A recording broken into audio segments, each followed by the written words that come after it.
Okay, so it's 2011, and everyone and their moms seem to have a blog or other outlet to discuss their inane thoughts on a global stage, / rant their incoherent opinions from an international soapbox. So I ask you, why I should be any different?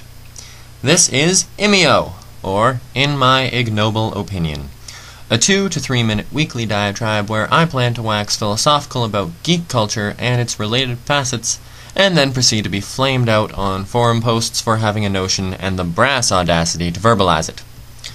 First, a quick shout out to pioneers of this form of editorial communication, the net pundits that have inspired the lot of us to enter the digital fray.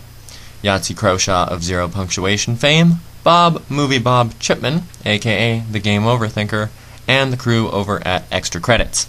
If you haven't checked these guys out, well, you probably haven't heard of me either.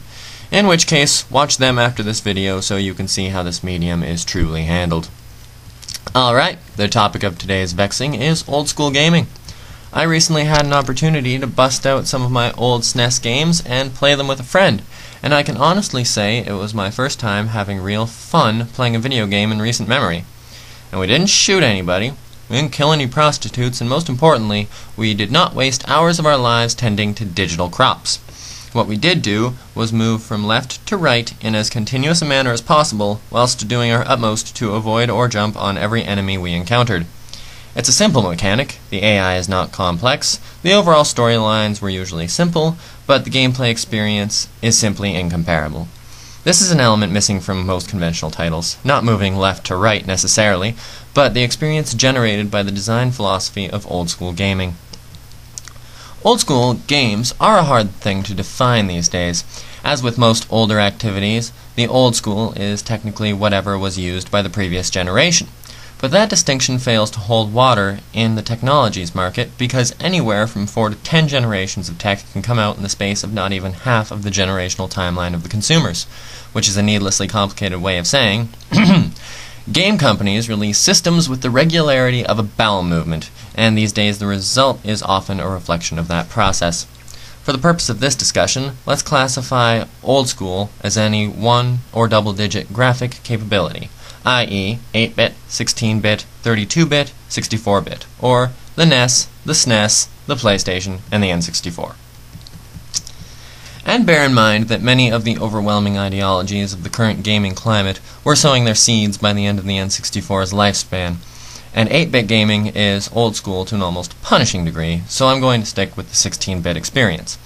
I never owned a Genesis, so if there are any Sega fans out there, I'm not deliberately excluding your games, I just didn't play them. If you were born before the 90s, I want you to try to remember an old game you used to play. It might help to listen to an old MIDI version. For me, it was the Dark World theme from Link to the Past, utilized in the beginning of Quest of the Overthinker Part 1 that started me on this mental deconstruction. Got the memory? Okay. Now tell me, how many friggin' times did you die? How many times did you see the game over screen? A lot, right?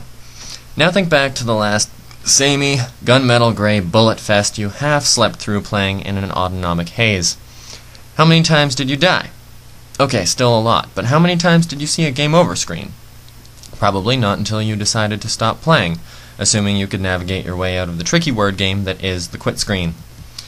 My point is that on some intrinsic level, the game over screen is important, and it is especially critical that it be an inevitable outcome swayed only by the player's ability to get excessively good at the game.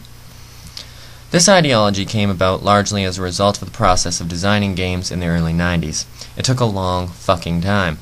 A good title could take 3 years to come out. That's 3 years between Mario titles, 3 years between Zeldas, sometimes more, 3 years between Final Fantasies.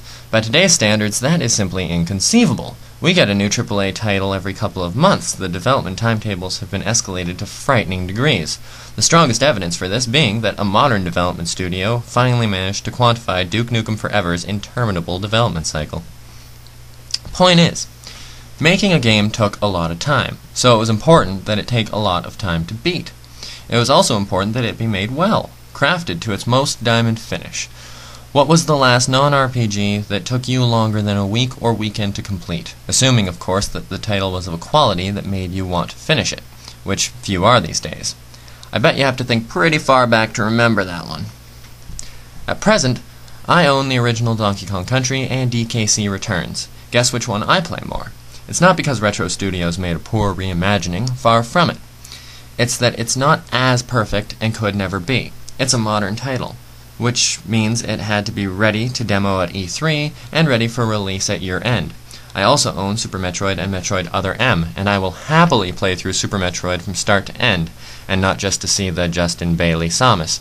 But the idea of struggling through the comparatively ugly, choppy, consolatory game design of Other M is a chore by comparison. The question is it nostalgia that makes these games subjectively glow and glimmer as shining examples of a perfected form? Or were they truly, objectively better crafted back in the day? Was there more artistry to the industry, more deliberation to the design? See for yourself.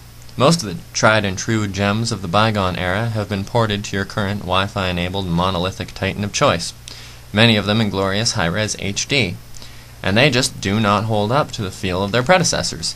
They're bulky, unresponsive, and lack the immediacy of interactivity present in the originals. And while I'm not certain about this, I think most of them have removed their game over screens. My point is simply this.